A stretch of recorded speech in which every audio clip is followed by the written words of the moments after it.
কাঁঠালের বিচি আর পটলের মধ্যে একমুঠ বাদাম দিয়ে দেখুন কত মজাদার সুস্বাদু ভর্তা তৈরি হয়। আসসালামু আলাইকুম, মনিরা ব্লগ কিচেন থেকে আমি মনিরা বলছি। আজ আপনাদের তৈরি করে দেখাবো কাঁঠালের বীজ, পটল আর বাদাম দিয়ে একটি মজাদার স্বাদের ভর্তা। প্রথমে আমি এখানে কিছু পটল নিয়েছি, কেটে নিয়েছি, আর এখানে নিয়েছি কাঁঠালের বীজ আর কিছুটা বাদাম। এগুলো দিয়ে এখন ভর্তাটা তৈরি করব। প্রথমে কড়াইয়ের মধ্যে কিছু তেল দিয়ে নিতে হবে। এরপরে এক মুঠ মতো বাদাম তেলের মধ্যে দিয়ে নেড়ে চেড়ে ভেজে নিতে হবে। বাদামগুলো যখন ফুটতে শুরু করবে সেই সময় বাদামগুলো নামিয়ে ফেলতে হবে। অতিরিক্ত বাদাম ভাজার কোনো দরকার নেই। তো এখন আমি পেঁয়াজ, রসুন আর কাঁচামরিচ তেলের মধ্যে দিয়ে ভেজে নেব। কাঁচামরিচ, রসুন আর পেঁয়াজগুলো একটু সময় নিয়ে লাল লাল করে ভেজে নিতে হবে। এতে করে ভর্তার টেস্ট বেড়ে যাবে দ্বিগুণ। আর ভর্তা তৈরি করার সময় এভাবে পেঁয়াজ, রসুন আলাদা করে ভেজে নেবেন, এতে করে ভর্তা খেতে ভালো লাগবে। এখন আমি কড়াইয়ের মধ্যে ওই তেলেই পটল আর কাঁঠালের বীজগুলো দিয়ে দিলাম। দিয়ে এখন তেলের মধ্যে ভালো করে ভেজে নিতে হবে। একটু সময় নিয়ে কাঁঠালের বীজ আর পটলগুলোকে নেড়ে চেড়ে ঢাকনা দিয়ে ঢেকে ভেজে নিব। 10 মিনিট সময় মতো লাগবে এই কাঁঠালের বীজ আর পটলগুলো ভাজতে।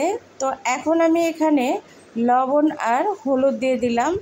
হাফ চামচ হলুদ দিয়েছি আর 1 চামচ লবণ দিয়েছি। ভর্তা তৈরি করার পর লবণ যদি কম হয় তাহলে আরেকটু দিয়ে নিব। তো এখন এভাবে ভেজে নিতে হবে। আপনারা চাইলে এই পর্যায়ে সরিষার তেল ইউজ করতে পারেন। আমি একদম শেষের দিকে সরিষার তেলটা দিয়েছিলাম। ঢাকনা দিয়ে ঢেকে ভর্তাটাকে ভেজে নিতে হবে। কাঁঠালের বীজ আর পটলগুলো এইভাবে একটু সময় নিয়ে ভেজে নিতে হবে।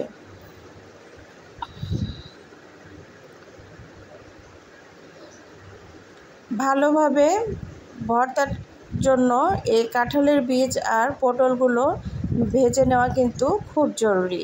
এতে করে ভর্তার টেস্ট অনেক অনেক বেড়ে যায়। যখন দেখবেন একটু করে কালার চলে আসবে পোড়া পোড়া, সেই পর্যায়ে এটি নামিয়ে ফেলতে হবে। তো আমি এখানে আরেকটু ভেজে নিব।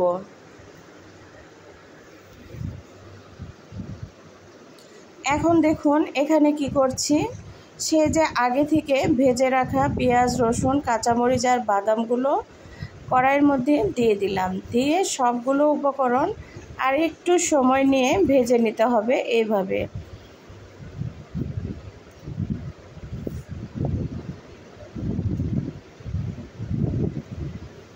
এখন এভাবে আরও কিছু সময় নেড়ে চেড়ে আমি এগুলোকে ভেজে নেব 2-3 মিনিটের জন্য।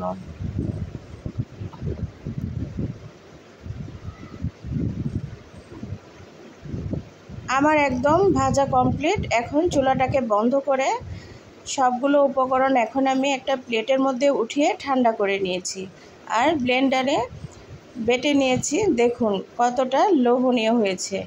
এরকম একটা ভর্তা যদি থাকে গরম ভাতের সঙ্গে আর কোনো কিছুর কি প্রয়োজন আছে বলুন তো? ভালো লাগলে লাইক, কমেন্ট, শেয়ার করবেন। আজকে এখানেই শেষ করলাম। আল্লাহ হাফেজ।